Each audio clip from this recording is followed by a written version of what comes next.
Supreme court में आज साबिक डिप्टी स्पीकर कासिम सूरी की इंतखाबी उज़्रदारी की समाअत हुई है और सुप्रीम कोर्ट की जानिब से ये इंदिया दिया गया है कि कासिम सूरी के ख़िलाफ़ आर्टिकल 6 के तहत संगीन गद्दारी की जो कार्रवाई है वो क्यों ना की जाए। आज जब केस की समाअत का आगाज़ हुआ तो चीफ जस्टिस पाकिस्तान की सरबराही में 3 रुकनी बेंच ने समाअत की, जिसमें चीफ जस्टिस काजी फैज़ ईसा के अलावा जस्टिस मोहम्मद अली मज़हर और जस्टिस मुसर्रत हिलाली शामिल थे, जिन्होंने कासिम सूरी की हल्का NA 265 में इलेक्शन ट्रिब्यूनल के फ़ैसले के ख़िलाफ़ अपील पर समाअत की है। और केस की समाअत का आगाज़ हुआ तो जो वकील थे कासिम सूरी के नईम बुखारी, उनकी जानिब से अदालत में ये बताया गया कि ये केस जो है ये अब गैर मुअस्सर हो चुका है, क्योंकि असम्बली की मुद्दत भी पूरी हो चुकी है और कासिम सूरी ने 2022 में इस्तीफ़ा भी दे दिया था, जिस पर चीफ जस्टिस पाकिस्तान काजी फैज़ ईसा ने अहम सवालात जो हैं वो वकील नईम बुखारी से पूछे। और चीफ जस्टिस पाकिस्तान का ये कहना था कि एक बंदा जिसने तहरीक अदम एतमाद को नाकाम बनाने की कोशिश की और गैर आइनी फ़ैसला दिया, जिस पर सुप्रीम कोर्ट के 5 रुकनी लार्जर बेंच ने ये करार दिया कि कासिम सूरी का जो फ़ैसला था वो गैर आइनी था। तो क्या एक शख्स जो गैर आइनी काम करता है उसके ख़िलाफ़ क्यों ना संगीन गद्दारी की कार्रवाई जो है वो की जाए और आर्टिकल 6 लगाते हुए क्यों ना कासिम सूरी से ये पूछा जाए कि उन्होंने आइन की खिलाफ वर्जी क्यों की थी। जबकि चीफ जस्टिस पाकिस्तान ने दौरान समाअत ये भी कहा कि क्या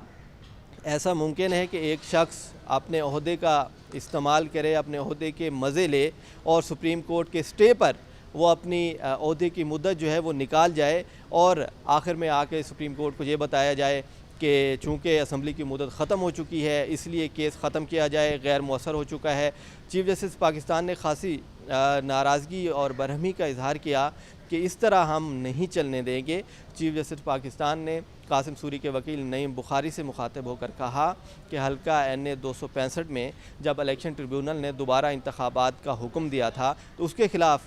कासिम सूरी जो हैं वो सुप्रीम कोर्ट में आए थे, तो सुप्रीम कोर्ट में कितनी समातें हुई थीं और सुप्रीम कोर्ट में कार्रवाई क्यों नहीं चलाई गई, सिर्फ एक हुक्म इम्तना देने के बाद कार्रवाई को क्यों रोक दिया गया। जिस पर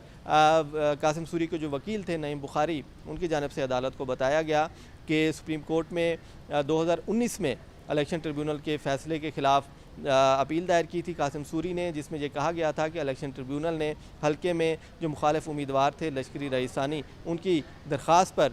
दोबारा इंतखाबात का जो हुक्म दिया था उसके ख़िलाफ़ कासिम सूरी ने सुप्रीम कोर्ट से रजू किया था। और 2019 में साबिक चीफ जस्टिस उमर अता बंदयाल की सरबराही में बेंच ने स्टे आर्डर दिया था, जिसके बाद 2 समातें जो हैं और भी हुई थी और आखिरी जो समात थी वो 2020 में हुई थी, जिस पर चीफ जस्टिस पाकिस्तान जो है उन्होंने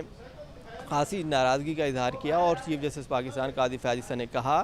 कि 2020 में आखिरी समात क्यों की गई और एक बंदे को स्टे पर रहते हुए वो अपनी पावर जो है उसके मज़े लेता रहा। तो ये कौन सा ऐसा कानून है जो इसकी इजाज़त देता है कि एक बंदा गैर आइनी काम करे और अपने डिप्टी स्पीकर के ओहदे के मज़े भी ले और आखिर में आके वो सुप्रीम कोर्ट से स्टे आर्डर ले और ये कहे कि केस गैर मुअस्सर हो चुका है, अब कार्रवाई नहीं होनी चाहिए। तो हम ऐसा नहीं होने देंगे। चीफ जस्टिस पाकिस्तान ने वाज़ेह किया कि अब एहतसाब जो है वो सुप्रीम कोर्ट लेगी और कासिम सूरी को जवाब देना पड़ेगा।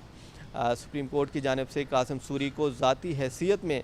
तलब किया गया है और सुप्रीम कोर्ट ने यह कहा है कि 1 माह के बाद दोबारा कासिम सूरी की हल्का NA 265 में इलेक्शन ट्रिब्यूनल के फ़ैसले के ख़िलाफ़ जो अपील थी उस पर समाअत होगी और तहरीरी तौर पर कासिम सूरी से जवाब भी तलब किया है कि तहरीक अदम एतमाद के दौरान उन्होंने जो इक़दाम किए और सुप्रीम कोर्ट में जो केस दायर हुआ था और वो फिर मुकर्रर नहीं हुआ तो उसकी वजूहात क्या थीं। जबकि जो रजिस्ट्रार हैं सुप्रीम कोर्ट की उनको भी सुप्रीम कोर्ट ने आइंदा समाअत पर तलब किया है और तमाम रिकॉर्ड जो है केस का वो तलब किया गया है। चीफ जस्टिस पाकिस्तान का कहना था कि हम अपनी अंदरूनी सुप्रीम कोर्ट की भी इंक्वायरी करवाएंगे। जबकि चीफ जस्टिस पाकिस्तान काजी फैज़ ईसा ने कासिम सूरी के जो वकील थे नईम बुखारी,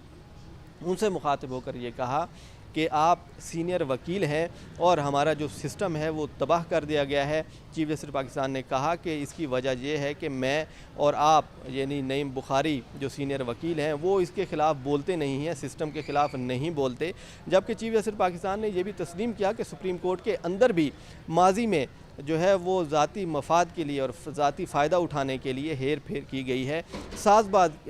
की जाती रही है। अपनी मर्ज़ी के मुकदमात जो हैं वो मुकर्रर करवाए जाते रहे हैं। चीफ जस्टिस पाकिस्तान ने कहा कि मर्ज़ी के मुकदमात मुकर्रर करवाने और हेर फेर करने से मुतल्लिक हमें पता है कि कुछ लंबे हाथ जो हैं वो सुप्रीम कोर्ट में घुसे हुए थे। तो सुप्रीम कोर्ट ने अब कासिम सूरी को आइंदा समात पर तलब कर लिया और अब देखना ये है कि क्या सुप्रीम कोर्ट जो है वो कासिम सूरी के ख़िलाफ़ संगीन गद्दारी की कार्रवाई चलाती है या नहीं, क्योंकि कासिम सूरी का तहरीरी जवाब जब आएगा तो उसके बाद सुप्रीम कोर्ट जो है 1 माह बाद दोबारा इस केस की समाअत करेगी, जिसके बाद हम नाजरीन को इस केस के हवाले से 1 माह बाद दोबारा इंशाअल्लाह जब समाअत होगी तो उस बारे में भी आगाह करेंगे।